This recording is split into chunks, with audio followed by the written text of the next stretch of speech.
Archie 627. We see the band of kids wonder where they went and run past Sabrina and her friends. A needlessly bizarre beginning in media res where Sabrina tells us that to explain how kids showed up at her clubhouse, she has to go back a few days. And I'm expected to believe that Jughead and Betty don't recognize kids on sight. Sabrina says it all started at a meeting of the Riverdale Monster Society. Huh? Where did that come from? What's also confusing is that now all of Sabrina's friends know that Sabrina can cast spells. I can assume she finally told them off screen because somehow Jughead had the willpower to not hit her up for burgers too much. But something as significant as her telling them she's a witch should be shown to us. And if it was shown in a 2010 comic called Sabrina, I shouldn't be expected to have read that already when it's only appealing to a small niche audience compared to Archie as a whole. Anyway, Sabrina says Riverdale's in dire need of a protection spell to keep monsters away from it. Why wasn't it already cast when Sabrina's hardly the only witch? If this is so important, why on earth aren't her aunts here to help? As if she's somehow the only one who knows about this or cares. Why would it just be up to some random teenage witch? Why aren't I being told or shown why she thinks Riverdale's suddenly in need of an anti-monster spell so badly? This is so silly. Monsters were seen on Earth before, in the 70s style stories where they're completely harmless and mostly just there to go to Hilda's parties. And in the 70s cartoon. So the idea that there's dangerous monsters that go to Earth from another dimension entirely for no reason comes completely out of nowhere for the franchise. Not feeling like Sabrina at all. It all started in the post-animated series 2000s comic and it was confusing there too. And the monsters in the manga don't count as they only existed thanks to the big bat that was siphoning from the mana tree. Dangerous monsters were not a problem for the longest time for good reason, because they'd just stay on the witch world. And you'd think if witches hated monsters, a bunch of them would combine their powers to get rid of all of them. You can tell this page is written terribly because it's taken me so long just to get past it. Sabrina says she'll need 4 of her mortal friends to help her cast the spell. Because the story wants to keep getting more silly and ridiculous with every passing panel with no self-awareness. Why would an omnipotent witch need anyone's help for a spell? What a dumb requirement for the spell. Well, if she zapped up brand new humans to save the spell with her, it'd expend magic on her when she could save magic by relying on her friends. Sabrina says Veronica and Reggie can't help with the spell because they haven't been to a meeting in weeks, for some reason, and the spell is somehow tricky. She's drawn off-puttingly here. Veronica asks how hard the spell could be if even Sabrina could pull it off. If the writer agrees with Veronica, then wow.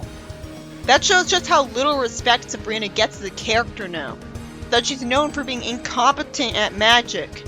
When in the 70s she was usually great at it to the point of magicking the phone to her when it rang.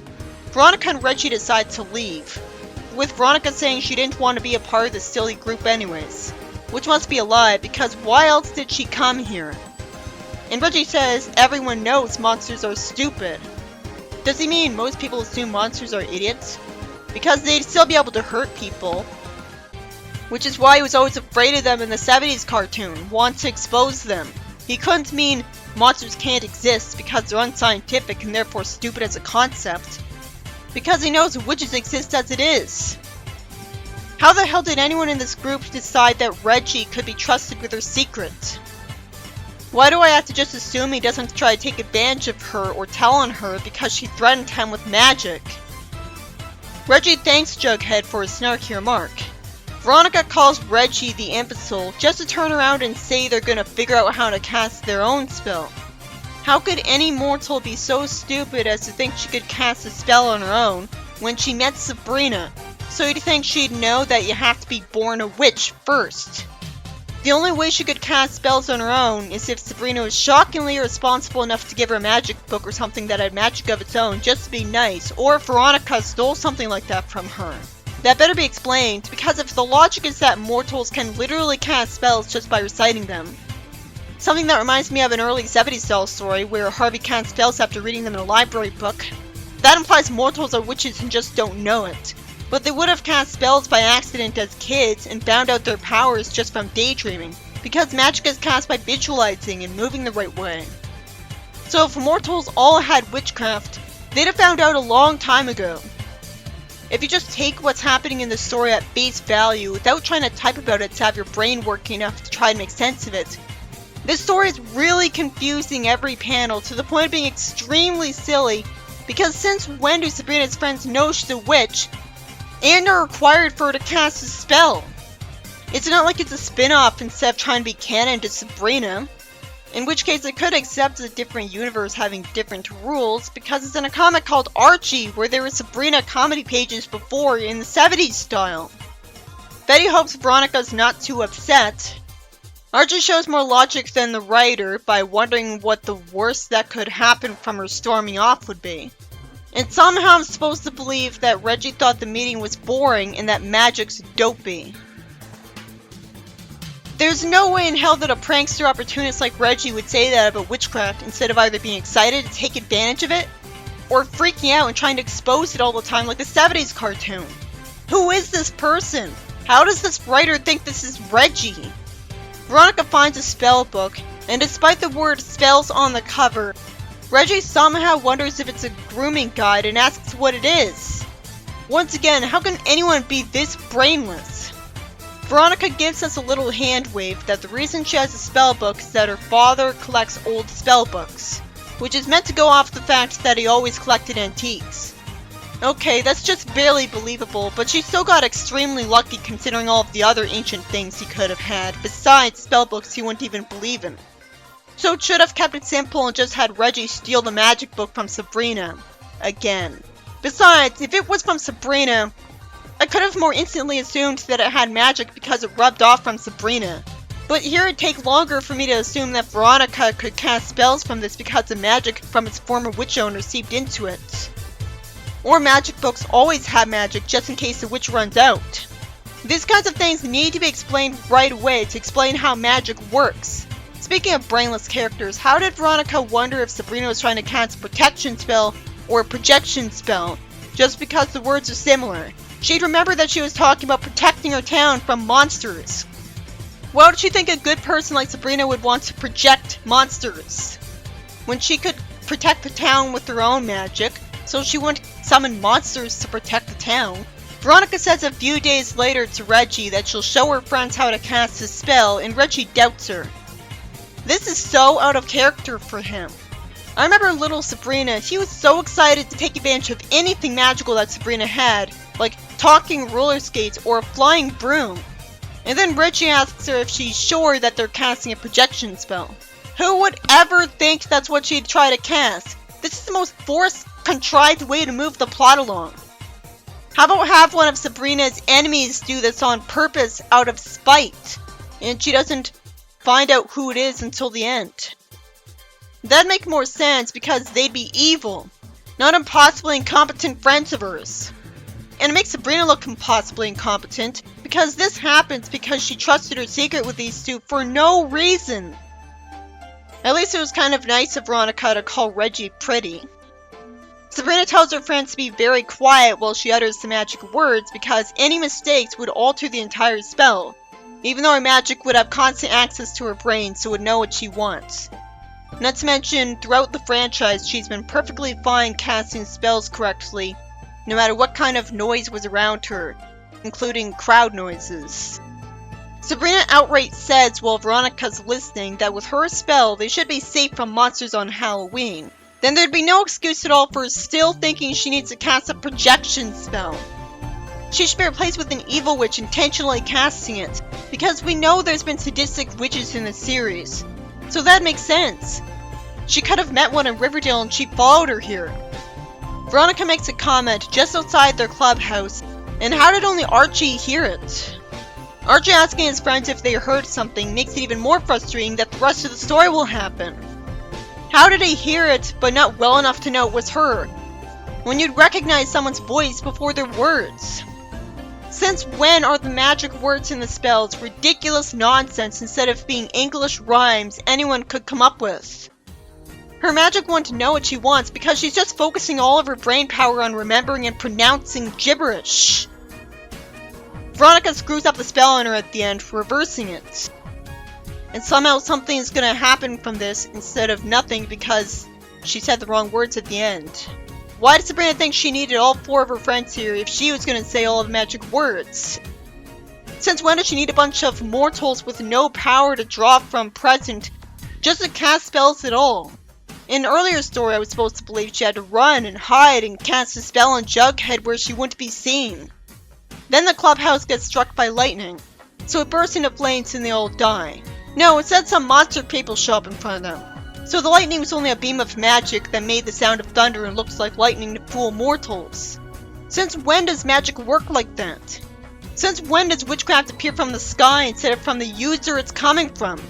The monster people are dressed in teenager clothes and talk like teenagers to make things even more arbitrary. Why? Why is the story dedicated to being nothing but confusing and silly when I'm expected to take it dead seriously because monsters are threatening Riverdale? Honestly, this is worst case scenario Ken Pender's writing. We're sure it's doing new things a lot, but it makes no sense. Sabrina did nothing with her magic to stop these monsters from climbing down the tree, and that only makes sense if it's because she thinks they're harmless because of how they're talking, and thinks they would just be dismissed as being in costumes. Or in the Frankenstein's case, having green body paint. Betty thinks it's bad that Veronica unleashed monsters on Riverdale because they're monsters. But then why isn't she calling out Sabrina not using one of her many spells to get rid of the monsters instantly? Why do the monsters want to drain this place of personality to make it lame and boring permanently? Make it look like a weird eldritch abomination then, not a person-shaped person. I get them thinking that mortals are inferior to them, but this is such a specific and out-of-left-field thing for a bigot to think to do on the spot because of that. It'd be so much hard work. You'd think they just want to deal in fighting and insults. People aren't completely out of earshot of anyone in a treehouse just because they're a few feet below it. So obviously Sabrina would have heard these two say this and pointed to get rid of them. But this writer clearly has no interest in a story with actual believability and thinks the audience are incapable of thought if nearly every panel has been a disaster in writing. What idiot would think the dark age of Sabrina ended with the 2010s? With all the different ways magic was gone wrong, this is even worse than the manga was written, which didn't do any of that. Veronica and Reggie would not be so brain-dead stupid to the point of being a parody of themselves as to think they're not monsters, literally, despite how they look. There's no reason Reggie would be stupid enough to assume they're just regular people biding their time between Renaissance fairs because he'd have noticed that they teleport into his clubhouse without asking why. Somehow. Like they expected this. Somehow they didn't ask Sabrina to magic the monsters away, and instead they waste time doing nothing but talking. How does Sabrina not know what those monsters are when Archie asks, when she's a witch? You'd think she'd know the name of each species she saw. The Frankenstein one would definitely be one she'd know the name of, because it would remind witches nowadays of Frankenstein. Dilton has no apparent reason to accuse the portal that opened up of causing any instability that would make this area a dangerous place, like a wormhole. I doubt he's wrong about this, because it's supposed to be a genius, but it'd make him look stupid if he was wrong about it. And then they'll notice some silhouetted people that I'm guessing were supposed to be Kiss, even though we all know Kiss is a band consisting of harmless mortals. Archie has at least a little better sense than the writer by thinking that he can ask Sabrina how to stop this. Sadly, the writer writes Sabrina to have the mental capacity of a 3-year-old because she doesn't know she can point and instantly solve this problem, which is like forgetting how to breathe. It's not like this spell was cast by a witch hundreds of times more powerful than her. So a member of Kiss says they've been summoned, and another one says they're on the loose again. He plays the pronoun game again, and somehow Sabrina doesn't know what's on the loose. She's called out on, "Don't you know? You let them out. What kind of witch are you?" Veronica did, but still. Apparently not being monsters. So it's convenient for them that they knew to come here because they have monster detectors, apparently. The members of Kiss introduce themselves, only being characterized as monster hunters because the writer thinks they look weird. One of them does fire breath, taking pride in being rude. Somehow I don't know if this was a very respectful, dignified tribute to Kiss. And Veronica calling them cool barely makes up for this. Dilton lampshades that his friends are missing the point, commenting on superficial things about what they saw. Veronica thinks Sabrina could just invite the monsters to her house for a freak slumber party, being impossibly stupid once again. Unless she means brainwash them. But Sabrina doesn't have a brain, so no. Party. That just reminds me of all the parties Hilda had with monsters in earlier stories and comedy pages, making me wonder why these monsters are evil. Why would there ever be a spell written in Veronica's spellbook dedicated to summoning these evil monsters with this specific plan and outfits? It must be because the writer of the spell hated mortals, and clearly the witches in power still do if the spell wasn't purged from magic books a long time ago for being dangerous. As nobody is thinking to just tell Sabrina to use magic, like to warp the monsters back to her and then out of existence. Archie says this is silly, but not because of that. Instead asks Kiss how they're going to try to stop the monsters. Why does he say those whatever they are, instead of simply saying monsters like a normal person? He was just calling them monsters, and so was everyone else. Kiss thinks they can play rock music to bring the monsters back where they came from, which would only make sense if they're using magical instruments to do that spell because they're witches, or got them from a witch very conveniently. So once again, it's cheesy that it's not explained. Why does this writer show such little regard for logic and the audience's value of it that this isn't explained? It's like the writer has no respect for his audience and thinks we don't expect any believability just because it's about a witch, when the whole series before the 2000s at least tried to treat the audience with respect. If Kiss really cared about stopping the monsters, they have no reason to waste time standing there explaining themselves to Archie, when he shouldn't need to be told any of this. Him and his friends would have already heard the monsters' plan, and yet Kiss is re-explaining it to him. Everyone leaves the clubhouse, without Veronica's magic book.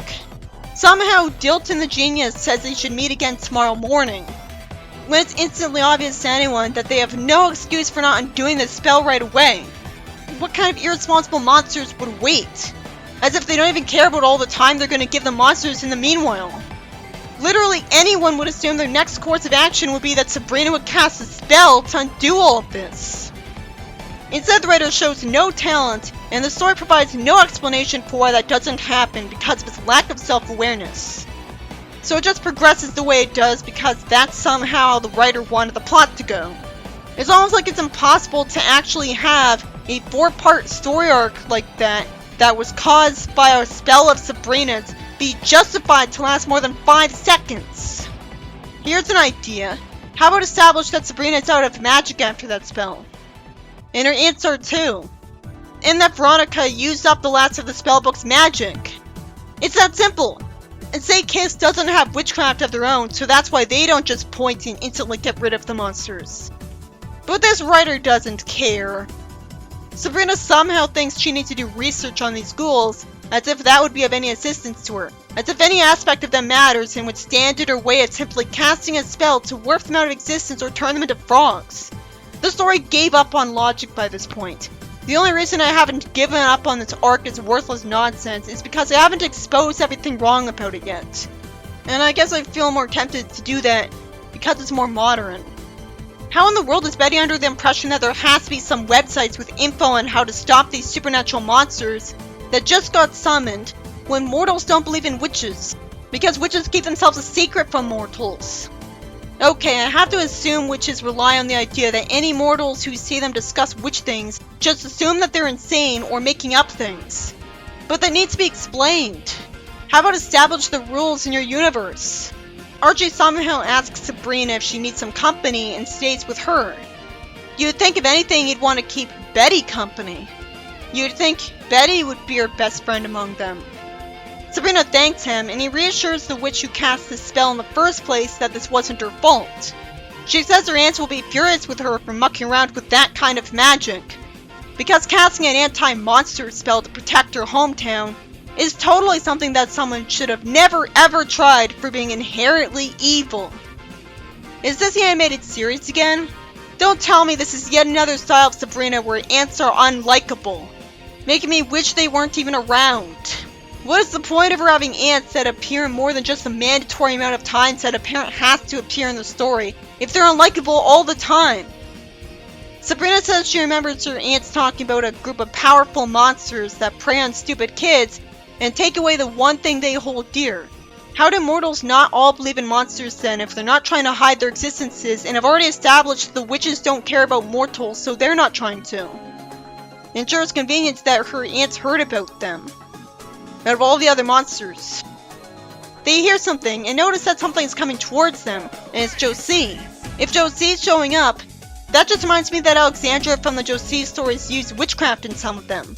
It's a tremendous missed opportunity that Sabrina was never confronted with this. What's the point of her and Josie crossing paths without that, when Archie already has a band? Josie walks past them, not noticing them.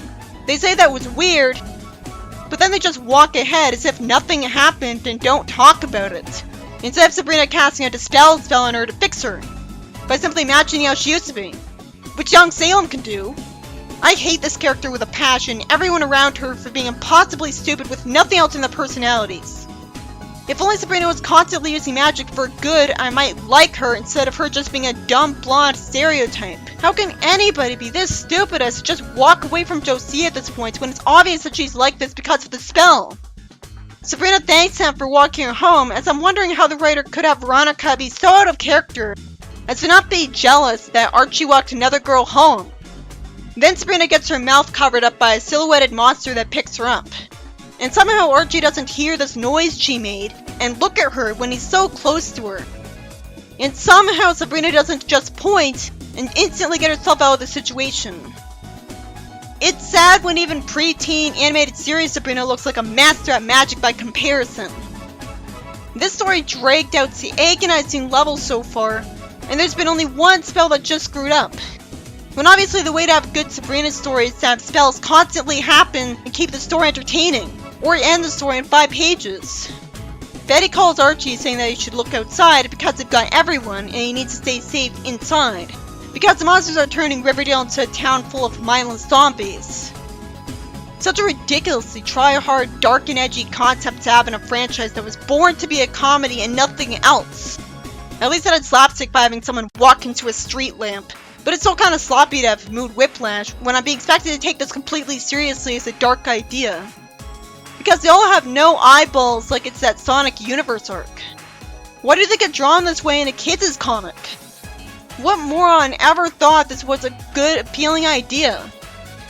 How do you get witchcraft so wrong when even anyone who just watched the sitcom would find this confusing? Who would ever think a witch would need to have mortals around to cast a spell to protect her town? It's not like they have magic for her to draw from. It'd make more sense if she needed Hilda and Zelda for this, who you'd think she would have turned to for this kind of spell instead of them being heartless sociopaths towards Riverdale. I say that because they never thought for a second to try to cast a spell to protect the town, while Sabrina thought to on her own. Why did they change it so that she speaks gibberish to cast her spells when they take forever to memorize? There was obviously more charm in her saying English rhymes to cast spells, which Macbeth did for its witches, so that has actual precedent. This is from what, Harry Potter? Does that have gibberish magic words for every spell? I think so, and it's absolutely pathetic of a financially successful series to stoop to imitating another, younger series for no reason and abandoning a good part of its identity when it made it this far without that. And why did the clubhouse get struck by lightning when that didn't make it catch on fire with no explanation for why, just because that monster spell was cast? When this is never the result of magic cast from its user, not the sky. To be fair, the story could have easily played out the same without these 3 abysmally wrong portrayals of magic happening. So right now they're ultimately nitpicks. Not even padding out the story is a problem. But I find it a problem by itself that they're extremely confusing to everybody. Well, it doesn't have to be that way. Why can't this be by George Glad or Frank Doyle or Dick Malmgren? Even Bob Bulling? Why did modern Sabrina comics abandon the people who know how to write Sabrina in favor of people who know nothing about it and have no respect for how it used to be? So the series became the definition of a franchise zombie by the start of the 2000s, to the point of making Sonic look like a masterpiece that should go on for all time by comparison, because at least Sonic has enough good in it to still be worth it. Well, nothing Sabrina after the 90s comic is worth even considering. It should have ended by that point. The writing better get a lot better by going back to the 90s comic style at least, or I won't change my mind on this. This issue by Alex Segura about Veronica's ruining of Sabrina's spell unleashing monsters was complete and utter trash, being confusing the whole way through. And it's a shame because I was expecting to defend the idea of Kiss and Archie because the concept of Kiss going around with magical instruments to stop monsters on Earth sounds like it's got some good and brilliance in it, despite seeming needlessly silly. As it's good that they're being surprisingly heroic and useful, making up for how random it is to have Kiss show up in Archie. And in theory, the idea of Sabrina's friends knowing about magic and helping her with it, and a heartwarmingly not having things horribly go wrong, is also a very intriguing, brilliant change of pace, which also sucks me in. Though it's mandatory to show us when they found out and explain why things didn't go horribly wrong. So this issue's best ideas weren't doomed from the start. It could have been great. But how could the premise last that long? The legitimacy of this plot died the second I was supposed to accept that Sabrina didn't instantly undo the spell with a second long point. When I'm sure there were plenty of stories where she undid her spell with a single point at the end. How idiotic do you think the audience is that they won't wonder why that didn't happen? How did the writer think this made any sense? Obviously, if a witch can cast a spell, she can do the reverse and reverse it just as easily. But somehow, she and her friends leave after Dilton the genius decides they should wait until tomorrow morning to undo the spell, no matter how dangerous it is to Riverdale. When they're not completely apathetic to Riverdale, and they actually value their own lives. The whole story is confusing from the second it has Sabrina's friends all know she's a witch without freaking out or trying to take advantage of her with no explanation. Just expecting you to understand right away. And as if that's not bad enough, Veronica somehow screws up her spell because of impossible stupidity. If you're gonna introduce a change to the status quo to shake things up, this is a very interesting idea that's long overdue, but please, you need to show us how things got to this point properly so peacefully. It's making no effort to have things make immediate sense at all, pulling new ideas of how magic works out of the writer's ass with no regard for how it's always been, everywhere in the media. But at least this issue is interesting because of its two gutsy concepts. So if I'm gonna be stuck with a bad comic I get angry over, I'd rather have it be a creative one that takes risks, making me remember it with some respect, than one that doesn't even do that. It's better for me to remember that the concepts were cool and creative first, and have a harder time remembering the plot holes afterwards, instead of a story where I just remember the plot holes and how stupid the characters are first and foremost.